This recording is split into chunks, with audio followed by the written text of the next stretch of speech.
What's going on, everyone? Welcome to the Mission Driven Made podcast. We have a very accomplished guest who has an extensive background in athletics and coaching, so make sure you stay until the end. He has his master's in higher education and a master's in sport conditioning and performance. He's a certified strength and conditioning coach. He is one of the few level 3 CrossFit trainers. He is a USA track and field certified coach, a business owner, and has over 10,000 hours of lifetime coaching experience. Has trained D1 athletes, CEOs, special ops, firefighters, among many others. He is also a CrossFit coach at arguably the tip of the spear CrossFit gym in the entire world, CrossFit Invictus. I want to welcome Fritz Nugent to the High Achieving Community and Mission Driven Made podcast. Fritz, first of all, thank you for being on the show. And I realized when I was reading up about you that it wouldn't even be possible to give you a full introduction. I had to cut out probably 3/4 of the stuff that was on your resume. Oh man. Well, I'm honored to be here. And you sent me your resume, and your resume, I think, is longer than mine. So that's questionable, but I appreciate it though. Yeah. So yeah, I first wanted to start with a quote of yours. I think I read it on your website, if I'm not mistaken. And it said, "If you choose to work with me, be ready to work. Anything less is a waste of your time and mine." So I know I haven't met you until today, but right when I read that, I was like, I'm going to love this guy. So my first question for you, can you expand on what that means? Because I think that statement you made there was really important. Yeah. So I created that website a couple of years ago to try and recruit more smoke jumper candidates. And we can talk more about that later on. But I mean, these athletes are the elite in the fire world, and they have to go through a crazy camp to graduate into smoke jumper, being a smoke jumper. And that was my main clientele. That was my main goal for coaching people and for making that website, to try to have a landing page for people to find me. I didn't want anybody that was kind of wishy-washy. I didn't want to spend time motivating and inspiring people that were halfway there. Like, I wanted people to come into me with fire, and I stoke that fire even further and push them higher than they'd ever imagined. And it has worked really well. I don't know if people see that quote. I'm glad you found that quote. I forgot that I even wrote it, but I still like to live by that quote myself, and also try to work with others who are like-minded, because it makes your life easy if most of the people in your life are aligned in a way that they're directed towards something, or that they have some intensity about them, because then it helps you keep yours when you go through tough times, which we all go through. So I just loved it so much, because, I get excited when I see people. I didn't really care about what their skill level was necessarily, but just the thought of the effort they would put in showing up like you described. So yeah, I had to say, I love that you wrote that there. It got me fired up. Yeah, that's a great point about skill level. It doesn't matter if somebody's a beginner or whether they're an expert. You can have an expert that doesn't give a shit, and you don't want to work with them because they're better. They're just going to be, you try to coach them and give them cues, and then they'll shoot them down, or they won't listen to them. And it makes you feel like you're not doing your job. Or you have this beginner that has all this motivation, and whether they have gifts or not, it's like, let's help this person become who they want to be. 100%. I absolutely love that. And I'm probably going to skip past a lot of, juicy stuff in your life here. But just like I said, your resume is so long. So kind of wanted to start where you started to go to school for sport conditioning and performance. So leading up to that, what got you interested to do that anyway? Oh man. So I started out coaching track and field in 2008 at the University of Illinois in Champaign. And I was fortunate. I went there to train post-collegiately for the decathlon, and I didn't plan on coaching. I had no idea what I was going to do. I moved from California, where I went to school, out to Illinois, and started training there under my old coach who trained me in college. And he asked me if I wanted to start coaching. And I was like, yeah, sure. Because I had extra time. I didn't have any side gig at the time. And so I really fell in love with it. And that's when I started to accumulate certifications. And when I moved back across the country, back to California to coach CrossFit, I realized that if I wanted to get a leg up on everybody, I could leverage my love for learning to get a really good certification at a really good school. And so I found Southern Utah University, and they had an online program that was like a hybrid. They had an online and they had in-person lectures as well. So I had to travel up there a couple of weeks out of the year to take classes and learn from colleagues and coach movement. And it was great because a lot of times in the strength and conditioning program, not strength and conditioning, like sports science program, they may not make you move very much. And I met plenty of people that have sports science degrees that don't know how to squat or to hinge very well. It's like, if you're going to teach people how to move, you better be able to move really well yourself, or at least know your limitations and explain that when you're showing someone, because we are creatures of mimicry, and we will copy what we see. So if you move well and you can explain yourself well, you'll be able to coach somebody to move well and help them conceptualize and see things the way that they should to improve performance. So that was one of the main drivers, is like get an edge up in the field. Yeah. And get a degree from a place that utilizes movement as one of its main tenets of education. And when you're going through that program, so, a lot of people have formal education like yourself, and then also certifications. Did you really see a large difference between, say, getting your master's and then getting a bunch of certifications as far as your knowledge base? Yeah, I think just the amount of time put into studying, like packing information in your brain and then having to be tested on it. Like you have to put it in your brain and it takes root. Whereas I know with certifications, like you can study for them and pass them. And then 6 months later, if you don't use that stuff, it's gone. Your brain doesn't need to retain it. So it's gone. With, that program took me how many years? 2 years to finish. And I was studying a lot and writing papers and sending in videos of, me coaching and doing things. So it was a really in-depth program. And it also forced me out of my comfort zone into studying some things that I didn't even know that I would enjoy, like sports psychology and nutrition. Yeah.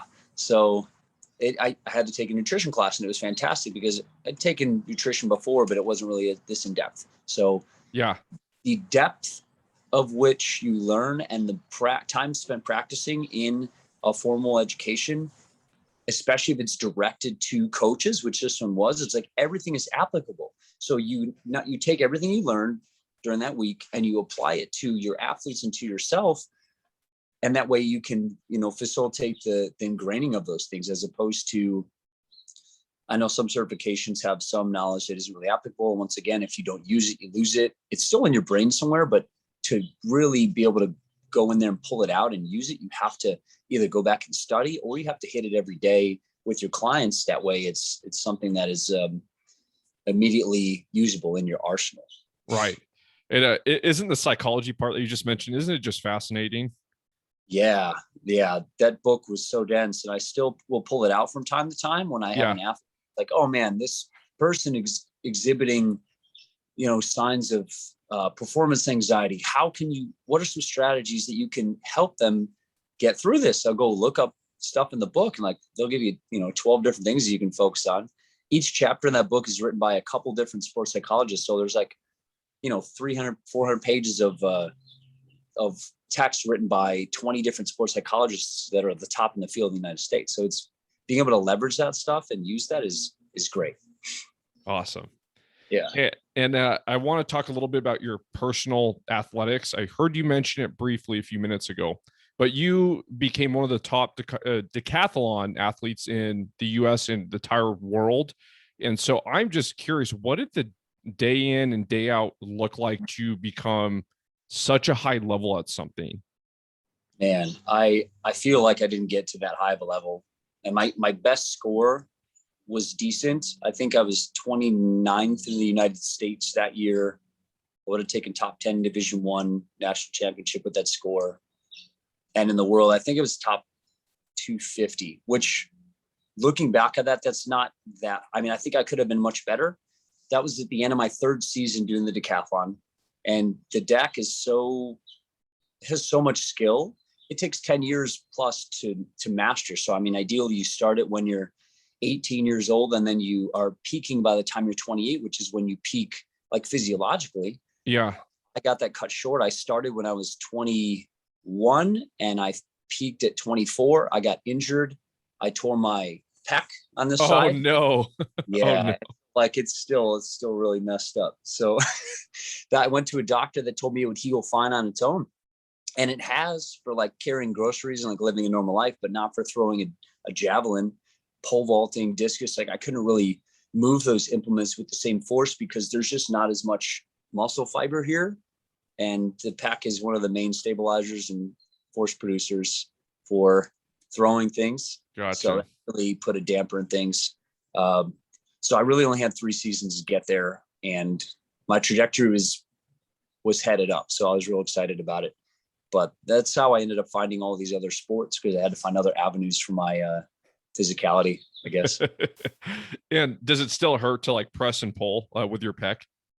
You know, if I don't focus on training properly, making sure that I'm activating all the rest of the muscle that I have around the joint, it will cause me problems. Because I separated, first thing was I separated the AC joint in football in college. And then when I started running track, I didn't like to flat bench press because it would grind that AC joint. My bench press would go down over the weeks because of the inflammation. So I was using dumbbells instead, and I was getting pretty strong with dumbbell bench. And a new coach came in and said, I want you to flat bench today. And I was like, I don't do that. It hurts. And he's like, well, let's go super light and go really fast. Okay. So 135 pounds, I was hitting it, like 5 reps in 3 seconds. Yeah. And on the 4th rep, I felt a rip through the bar off across with the other arm. And I couldn't really move my arm I could do a push-up for 15 months after that. So it was a bad tear. I think I tore 60% of the pec major fibers on that side. So it was a muscle junction tear. It wasn't like a full tear off the humerus. So it was just let it heal, and it did. It's healed. There's just a lot of scar tissue and weakness there. So you didn't have to have surgery?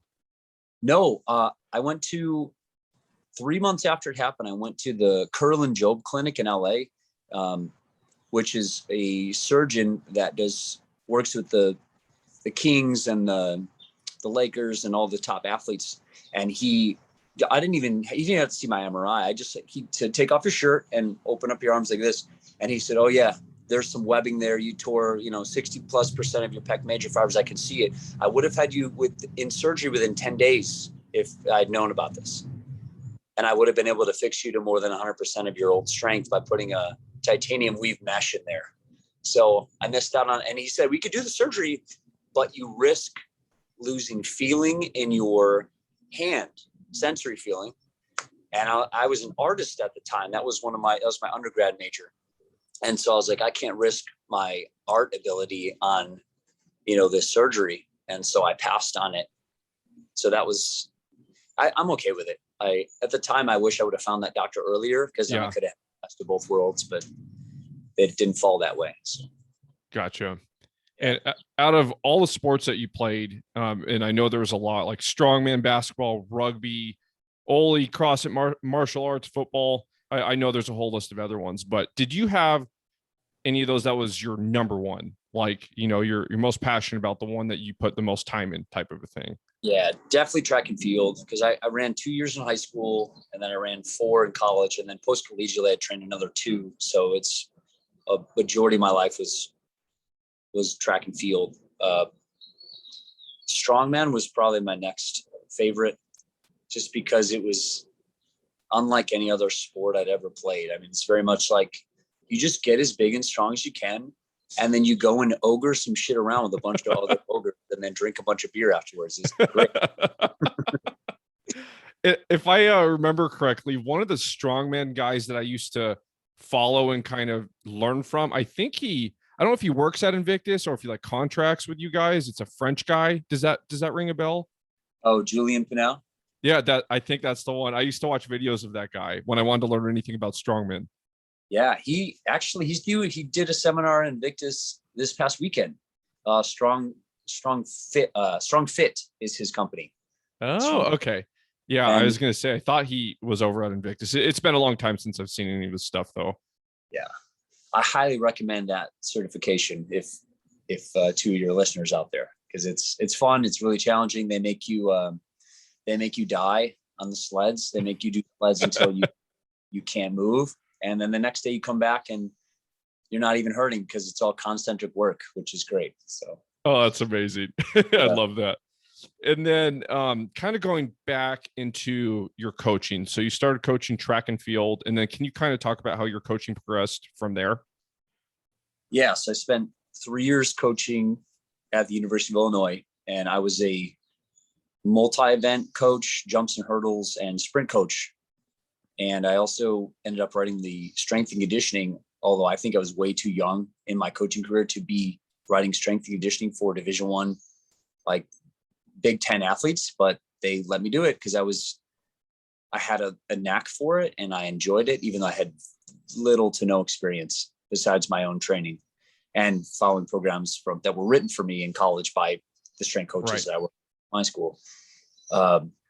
So that was amazing experience. I got to coach under Tanja Buford Bailey, who's a multiple-time Olympian and bronze medalist, and broke the world record in the 400 hurdles. Like she's the type of woman that, she's probably in her fifth. I don't know if she's in her 50s. Maybe she's in her late 40s now. She can go out and compete with her athletes if she wanted to, because she's so strong-minded. She'd be like, I'm gonna let you be, like, she'll literally get up there in their faces and compete with like overhead back shot with throws, standing long jump. She'd probably be able to get out there and sprint with them if she wanted to, because she's very athletic and strong-headed.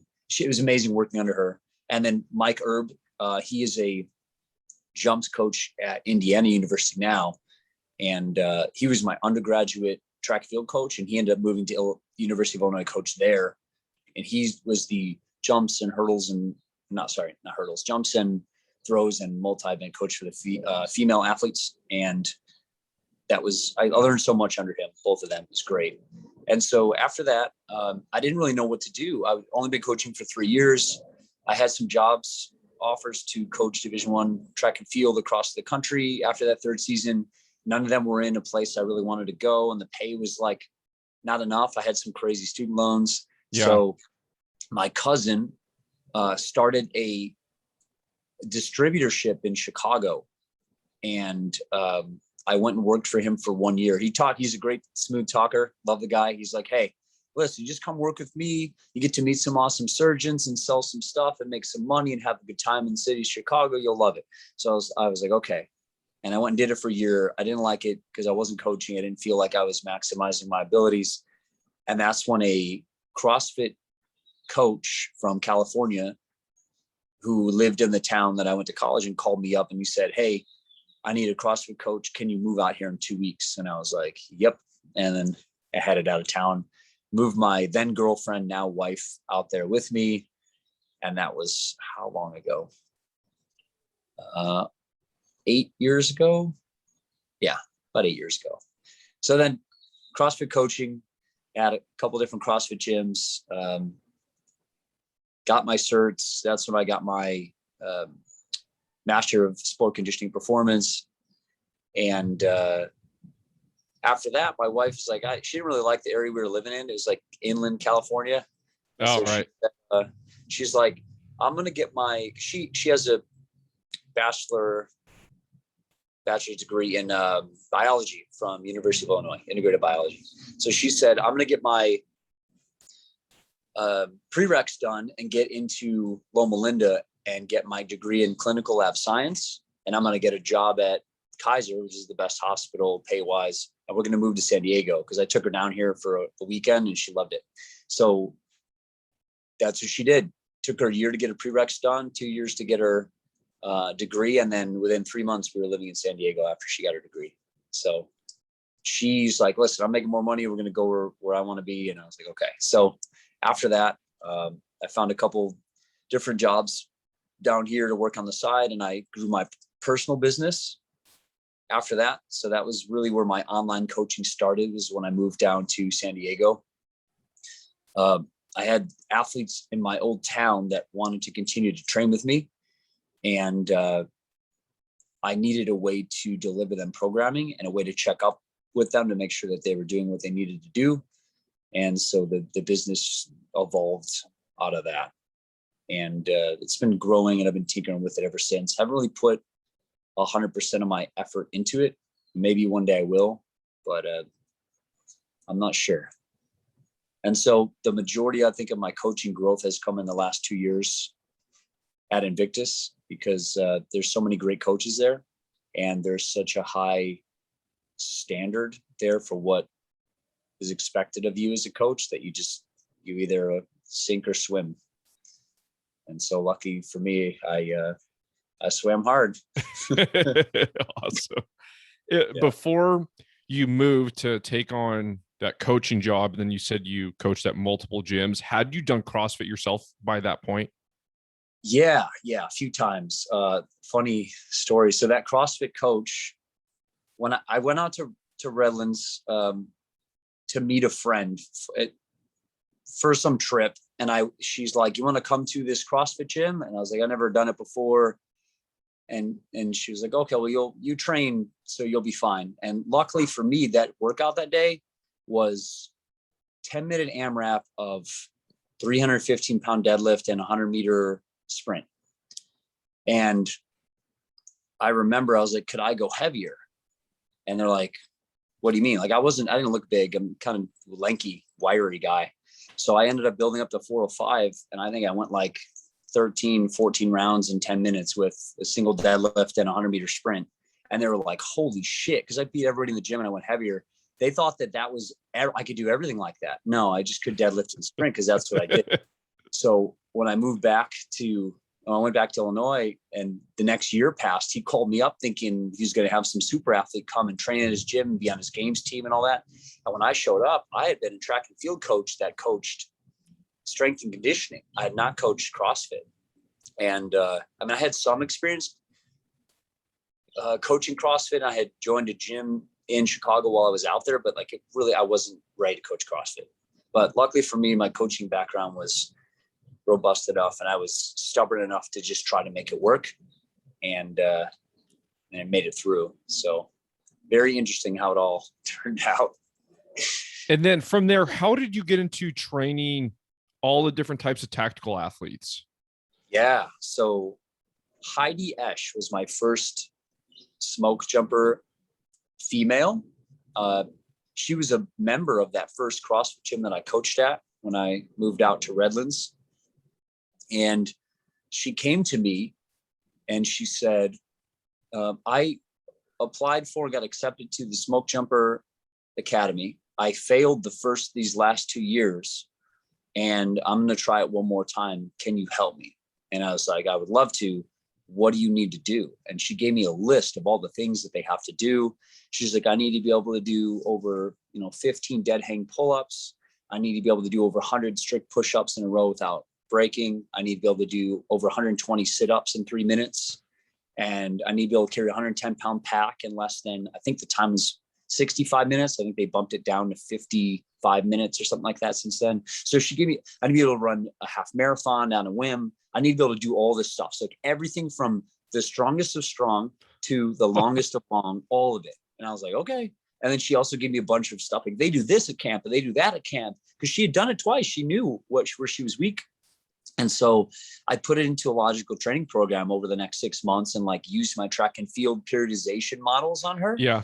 And I was like, my favorite part about the story is, if you know anything about fatigue in these camps, it's 40, 50 hours a week of physical labor. They're running a half marathon. They're doing 10 rounds of 10 strict pull-ups, 35 push-ups, 65 sit-ups, run 400 meters. You got to do it in 45 minutes. Just tons of shit. Tree climbing, cutting line. I don't think they're throwing ladders, but they're just doing all sorts of firefighter stuff. And it's wild and fire. They're out in the woods just doing shit all day. And I told her, I was like, "I'm going to peak you for that first test so that you can really show everybody what you're made of. And you're going to feel even better 2 weeks in." And she didn't really know what that meant, but they tested her standards that first week, and her pull-ups, push-ups, sit-ups, and 1.5 mile run were good. They tested everybody again at the end of that second week, or the beginning of the third, I forget. And she PR'd everything despite being in camp, and everybody else's numbers went down because they were beat up, and she's PRing. And I was like, it worked. I didn't know if it was going to work. I hoped it worked, and it worked beautifully. And I was like, wow, I really know what I'm doing. Either that or I just got lucky with a great athlete. And then my second female smoke jumper was Sierra, who is your friend. And that's how we ended up getting to this conversation here. So she's an amazing athlete. She's the kind of athlete who you throw anything at her and she's like, oh, okay. Like, no problem. Yep. What else?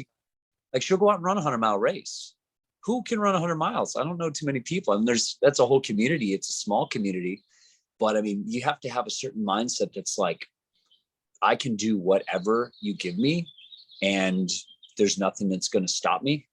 And she went through some crazy injuries after that, which have helped her train through, like torn hip labrum, what else? All sorts of stuff. So we've been working on rehabbing and prehabbing since then, after she passed that camp.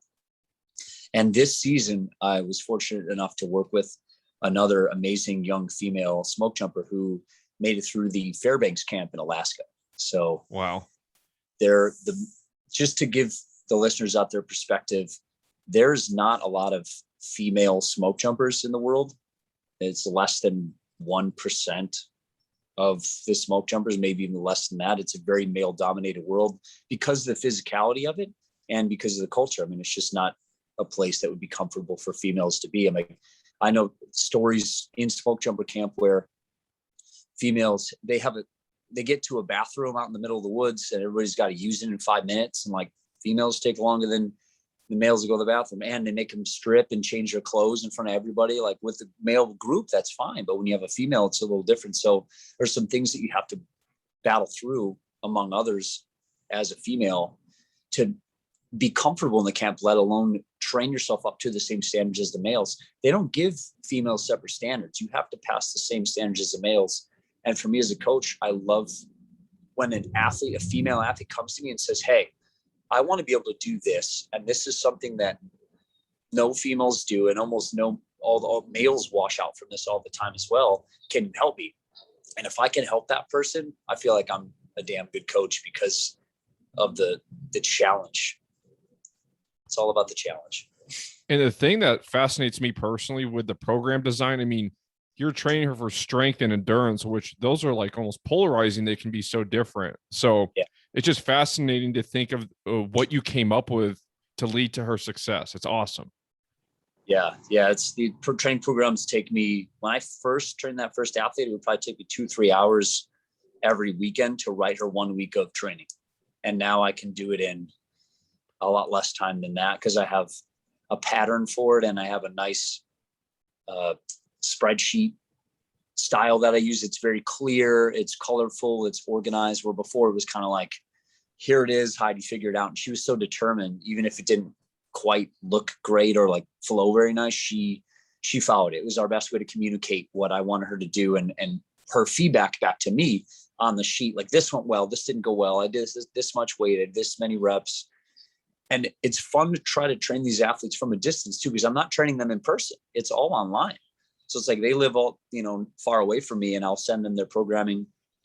Sometimes I use an app called Marco Polo, which is a video chat app where they can film themselves doing a hinge or a lunge or a squat. And I can tell them, I want you to work barefoot this week because your ankle's rolling in on your squat or whatever. So I can help them with some coaching, but it's nothing near as effective as it would be with in-person coaching. So the fact that these girls are having success with just following the program itself is a testament to their perseverance and consistency, and of course the structure and the efficiency of the program itself.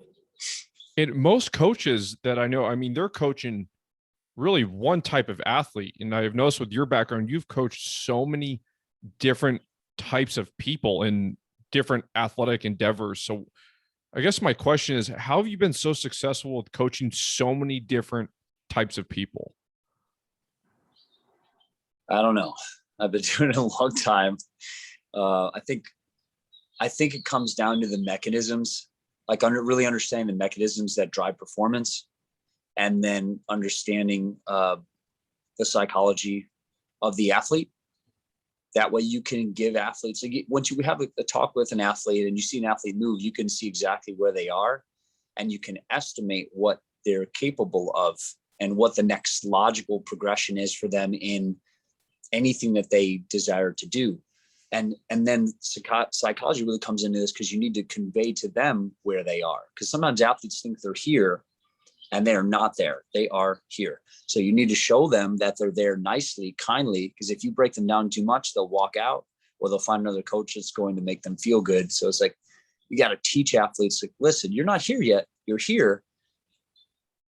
Let me show you, look what you can do here. If you make this better, when you get here, you're going to be even better off than you think possible. And then you basically, it's like teaching them to embrace a growth mindset, because sometimes they come in with a fixed mindset. It's like, I am here and this is what I want to do, as opposed to being like, hey, I want to get here. What do I need to learn? It's like, I need to be here. And this is what I think I am. I'm like, no, those things are not true. Let me show you. So I think that's the biggest part. And then that goes across all disciplines. If you know how to make people better and you have small little baby steps to help push them along the way, it doesn't matter who you're coaching. You just take them that way. And if you don't know something, you learn, you go look it up. You look at people who are doing it better than you, that have more experience, and borrow from them, or even build a connection with them personally and learn from them and make them a mentor. So it's always an opportunity.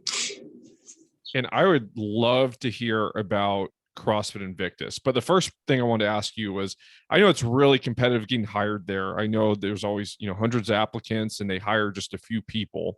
So I wanted to know, what made you stand out among so many people when you got hired there? I want to make sure I asked you that today. Yeah. I'm not sure. There was a decent amount of applicants. It was the most random it was perfect timing, first of all. So I got lucky, right place, right time. I dropped in at that gym. I was nervous. I got to San Diego for the first year and a half. I didn't even go to Invictus, because I was like, I thought it was going to be like most people. You think it's going to be this like high stress, everybody's a game's competitive place. And then you show up and you're like, no, it's just a normal gym. They have some good athletes. They have some great athletes, but most of the people, 97% of the people, are normal people that just want to look good naked and feel good and play with their kids without, having issues. So I showed up and I dropped in. I really enjoyed my experience. And I sent the director of operations an email saying, hey, are you guys hiring? And they weren't. And then 2 days later, I think something happened. They lost a coach here and there, and then they were. Like 2 days after I dropped in. I couldn't believe it. And so I got an interview, because I had an extensive resume at the time. I had coached CrossFit and managed a CrossFit gym. I coached a diversity of athletes that we highlighted. And of course, they're going to see the resume like, okay, let's see who this person is. So I think I went in there with the mindset of, I just want to learn, and I have some experience, and maybe it'll be useful to you. And the way they conducted the interview is very much like, who are you as a person, and are you willing to grow? Because this place is different than any place that you've ever been. And I think I showed them, I was like, yeah, I'm happy. I would love to learn from you guys. I have some things to bring to the table. You're going to have to pull it out of me, because I'm not going to volunteer it. Especially in a place I'm like super quiet. So like, it took me probably a couple of years to really open up. And I've been there 2 years now. At the end of this week, actually 2 years. And I feel like I'm a deep-rooted coach there now, as opposed to the new guy. So, what's the atmosphere there like, especially for the coaches? It's great. We have coaches' offices in the back, and we had two managers. Now we have one. One of the managers moved on to a new position at Invictus, where she's creating an online coaches coaching university, where we basically just discuss, coaching tips with coaches, which is pretty cool, because I don't think we've done much outreach to coaches. We've definitely done a lot of connection with athletes online, but not coach to coach. So that should be cool, because our coaching staff there is it's stacked, and it's pretty diverse as well. So CJ, the owner, we talked, he's amazing, humble, emotionally intelligent, super, super smart, and funny.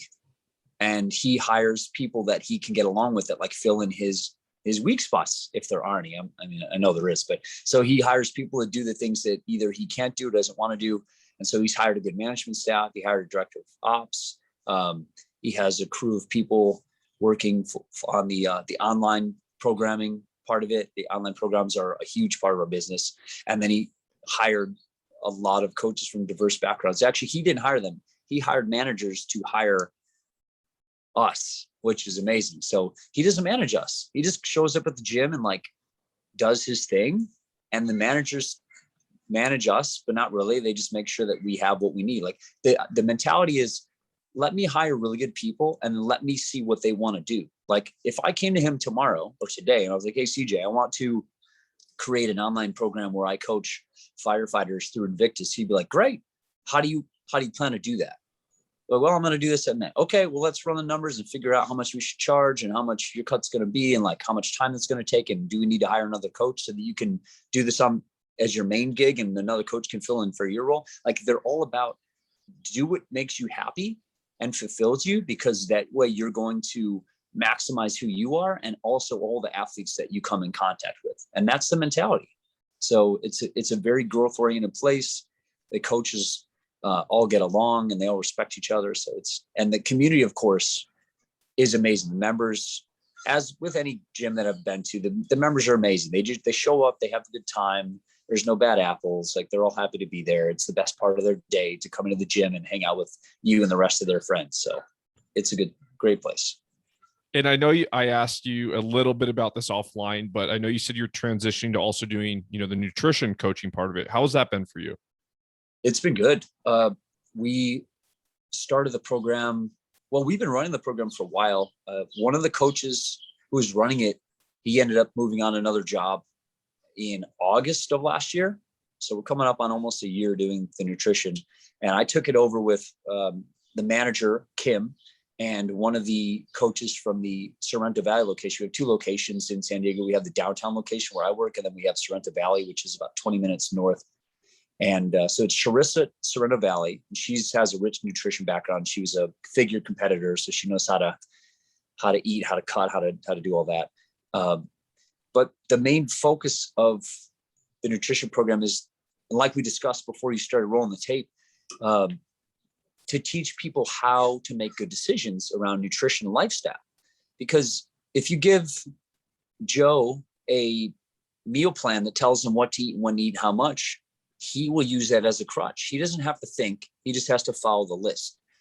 We don't like to use the list. We don't like to give people plans. I mean, we will if necessary, maybe at the beginning. And then I'll literally ask people like, okay, what foods can you substitute for this and why?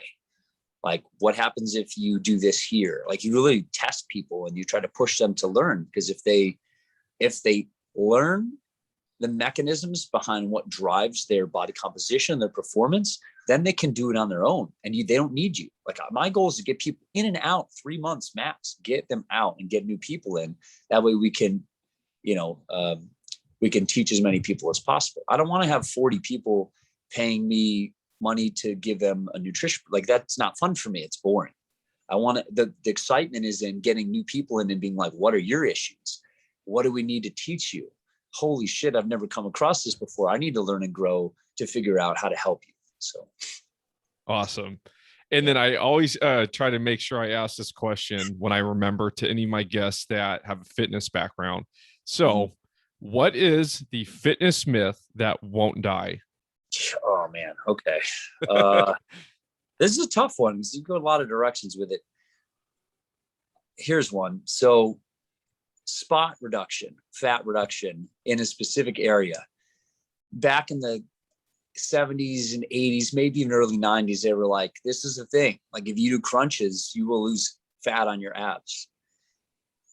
And the fitness world accepted it. And then they did research on it, because anecdotally, that's what drives research. Or anecdotally, something's working and they're like, ooh, let's see if it's working. They test it out and they have a control group and experimental group. And then, oh, looks like there's no change there with the old spot training. So it became a non-thing, spot reduction training. And now with new research and greater instrument tools, now we're starting to realize that actually, yes, there is there is some change in the possibility for spot reduction if done correctly, because of the way that your central nervous system innervates right into your fat cells.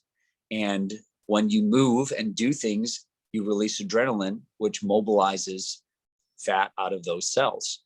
And then they travel in the bloodstream to the area where they use in muscle cells. And if you can stimulate brown fat versus white fat, so brown fat is rich in mitochondria, those cells can metabolize fat within them without having to send the fat out. So like you can spot reduce, but you have to really make a good connection with that muscle. You can't just do glute bridges and think you're going to lose fat on your glutes unless you're actually using your glutes. Like, there's plenty of people that I coach and they make the shape of a glute bridge or they make the shape of a hinge, but they're not using their glutes and their hamstrings. They're using their back. They're using the low back. How are you going to use fat on your six-pack muscles if you're using your hip flexors to lift yourself up? So it's like you have to make a connection. That mind-muscle connection is a real thing, and it's very useful. I'm not going to go out and say that spot reduction is like a thing. I mean, I think that it could be, and it's going to be contested, probably flip-flopped again in the next 10 years. But that's definitely one myth that is still out there to be debated.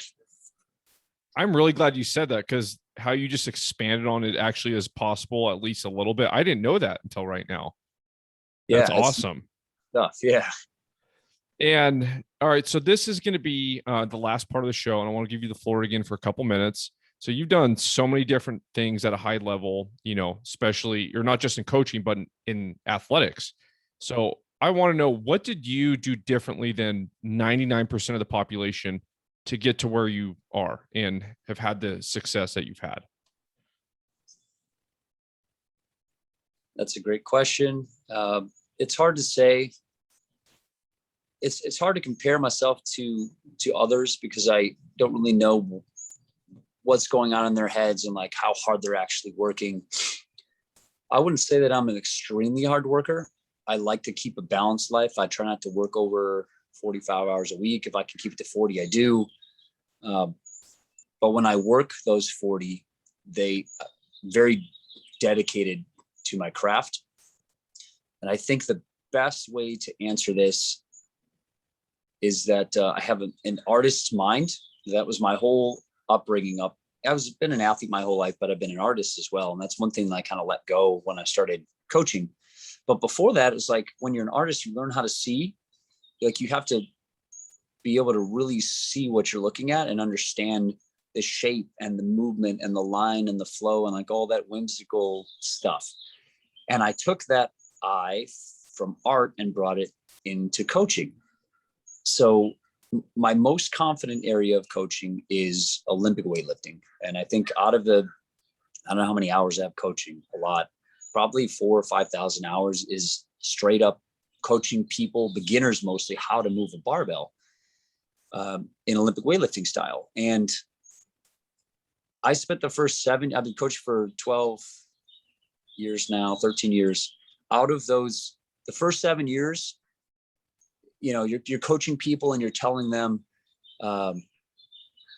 cues that you think will work, cues that you've seen other coaches use that you think will help them do whatever they're trying to do, whether it's a snatch or a clean or some derivative, jerk, squatting.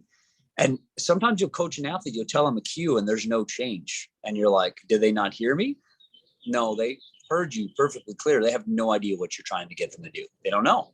So I spent this first 6 or 7 years of my career almost giving cues that most of the time didn't really work. Because for most athletes, the cues work, you see small change. But there's, 25, 30% of the people you coach have no idea what you're talking about. They don't change, they don't get better. And then you start to realize the reason they're not getting better is because they don't understand what you're asking them to do. So your cues have to get better. You have to give them the right cue at the right time in the right way. And sometimes you need to ask them questions about how they're conceptualizing their movement. What do you think you're trying to do here? Why did you do it that way? What are you feeling? What are you thinking? And once you have that, then you can give them, in my mind, the ideal drill for the moment.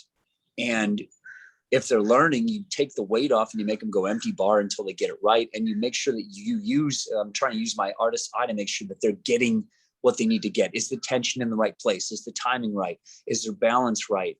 All of that stuff. And if I can get that, then I can make a big impact on someone in a very short amount of time. And now expand that to a group class where I'm one coach and I have 17 athletes and we're snatching for 15 minutes today. I have 17 athletes. I want to try to get through as many of those athletes as I can. And I need to be direct. I need to give them the cue that works. You need to change the drill if needed.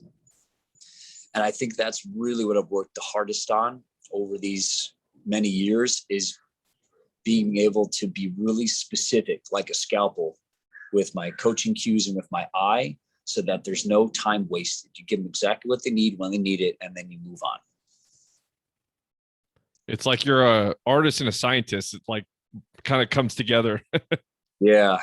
We joke about that in Invictus. It's, there's a ton of science in this business, and to be really, really good at it, you got to blend in some art as well, because there's plenty of people that know plenty of science and they're not great coaches.